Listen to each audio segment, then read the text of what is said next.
Assalamualaikum semua, selamat datang kembali ke channel kecil saya ini kepada mereka yang telah lama mengikuti channel ini. Dan terima kasih banyak-banyak dan selamat datang juga kepada mereka yang baru sampai ke video saya ini. Dan hari ini kita nak sambung lagi cerita tentang pengalaman saya ketika menjalani C-section untuk melahirkan baby saya. So selepas saya melahirkan baby saya tersebut, saya dan baby ditolak masuk ke dalam ward sebab baby tidak perlu masuk NICU. So kita orang duduk sama-sama dalam ward, cuma bezanya baby duduk di bahagian baby dan kalau di PPUM saya tak tahu untuk hospital-hospital lain, tetapi kalau untuk di PPUM baby dihantar kepada kita 2-3 kali sehari untuk bukan 2-3 kali jugalah, beberapa kali sehari untuk kita susukan baby tu ataupun untuk kita bonding dengan baby tersebut. So pada hari pertama saya tidak dibenarkan makan. Saya rasa memang SOP macam tu. Saya fahamlah kenapa, sebab kita masih ada lagi kesal ubat bius tu. Saya puasa pukul 12 malam sebelum C-section. So saya hanya dibenarkan makan pada pukul 6 petang. Jadi saya lapar sangat masa tu. Nurse sebenarnya dah pesan supaya saya makan sikit je, tapi tak tahulah kenapa agaknya lapar. So kawan saya suapkan saya bubur nasi. Masa tu saya makan tu memang makan kau-kau lah, memang habis saya makan. Sebenarnya by the way PPUM ni kita boleh pilih menu dia apa, tetapi untuk hari tu diorang tak bagi pun saya pilihan. Tak tahulah diorang terlepas pandang saya ke memang SOP selepas bersalin tu memang kena makan bubur nasi. Kepada mereka yang tahu boleh komen lah dekat kolom komentar. Jadi bila saya dah habis makan nasi ni, saya rasa macam mual.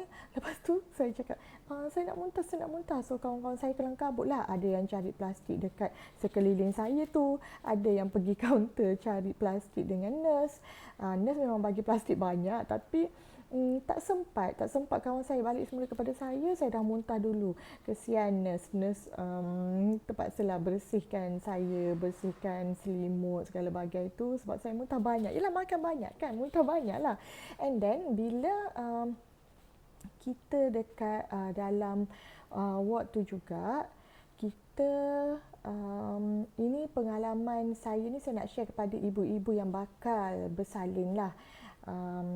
Untuk mereka yang dah bersalin tu, saya rasa semua orang dah tahu benda ni, tapi untuk saya tak tahu benda ni. Rupanya dalam waktu selepas bersalin, tuala wanita kita pun mereka yang akan tukarkan setiap beberapa jam sekali. Saya rasa macam, ya Allah, kalau diorang ni betul-betul ikhlas buat kerja diorang, betapa besarnya pahala diorang. Saya pula rasa macam, yelah, kita segan satu, kedua kita rasa macam tak sampai hati orang bersihkan kotoran kita kan. Tapi yelah, saya doakan nurse-nurse tersebut diberi ganjaran pahala dan syurga untuk mereka. Dan mereka ni buat kerja mereka dengan sabar, dengan lemah lembut, dengan baik, bercakap baik. Even malam kita tidur pun dia akan datang kejutkan kita untuk kita tukar tuala wanita. Dan dia orang akan tanya kita, puan nak tukar ke? Puan nak tukar sahaja ataupun puan nak lap badan sekali? Ya Allah, baiknya. Saya rasa macam tak tahulah macam mana nak cakap. Dan waktu saya keluar, waktu saya telah selesai dijahit tu, sebenarnya Dr. Atika ada cakap dengan saya, puan, kita ada masukkan ubat melalui dubur.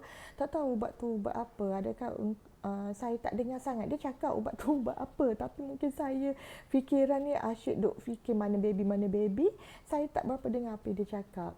Jadinya mungkin ubat tu ubat untuk lawas pembuangan air ke apa, saya tak pasti. Dan 3 benda yang doktor akan make sure kita boleh buat selepas C-section adalah, 1, pembuangan angin. Yang buang angin ni, lepas saya keluar daripada bilik bedah tu, tak lama tu saya dah buang angin. Dan saya rasa buang angin saya tu macam kerat dan juga dia panjang-panjang, dia bukan pendek-pendek. Kentut lah maksudnya. Dan nurse setiap kali datang dia akan tanya, puan dah kentut ke belum, macam tu. Dan perkara kedua yang diorang akan make sure kita punya urine, kita kencing ataupun tidak, buang air kecil ataupun tidak. So untuk saya, ada kawan kata bila diorang nak pasang wire untuk urine tu, diorang rasa sakit. Tapi untuk pengalaman saya dipasang wire urine ni ketika saya telah pun dibius. Jadi saya tak rasalah kesakitan waktu mereka memasang urine tersebut. So saya ni tak minum air, but nurse kata saya boleh minum air. Memang saya dipasang drip lah kan. Jadi bila nurse datang check, dia kata puan-puan tak minum air ke, urine puan tak berapa cantik. Mungkin keruh lah kot. Sebab kenapa saya fikir bila saya tak minum air, urine tu tak keluar. Rupanya dia automatik keluar walaupun kita tidak meneran kencing tu. Okey, saya sebenarnya tak minum air tu sebab apa? Sebab saya rasa macam kesiannya nurse ni nak buang saya punya kotoran. Nanti tak apalah, tak lama lagi dia nak buang urine tu, saya boleh pergi bilik air dan membuang sendiri kan. Tapi diorang tak nak macam tu. Diorang nak kita punya urine tu cantik. Okey, yang ketiga, diorang akan make sure kita ni buang air besar. So saya dengar dia orang kata kalau kita ada ketiga-tiga benda ni, so untuk kita discharge tu lebih cepat lah, ataupun pada hari yang sepatutnya lah. Untuk buang air besar ni, of course lah kita tak buang pada hari pertama tu. Yelah, kita dah puasa daripada pukul 12 sampai ke pukul sampai ke pukul 6 petang tu memang usus ambil masa kan untuk proses benda tu, untuk proses makanan tu, untuk mencerna makanan tu. Tetapi saya dapat relate lah kepada mereka yang ada dalam line kesihatan ni, mungkin boleh komen dekat kolom komentar.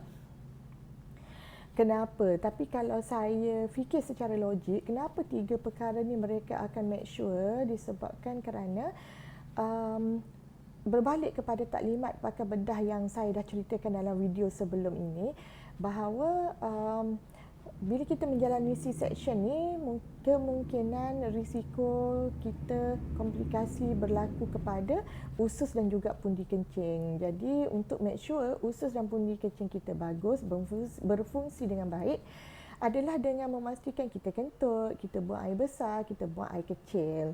Jadi kepada mereka yang tahu, bolehlah komen di kolom komentar.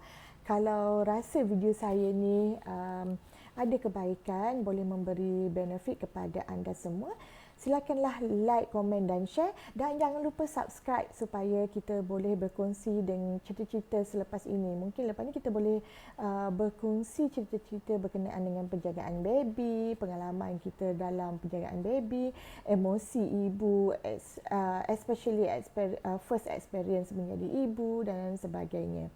So, saya rasa cukuplah sampai di sini untuk video kali ini. Semoga kita bertemu dalam video yang akan datang. Jangan lupa share, like, komen dan subscribe. Assalamualaikum warahmatullahi wabarakatuh. Terima kasih.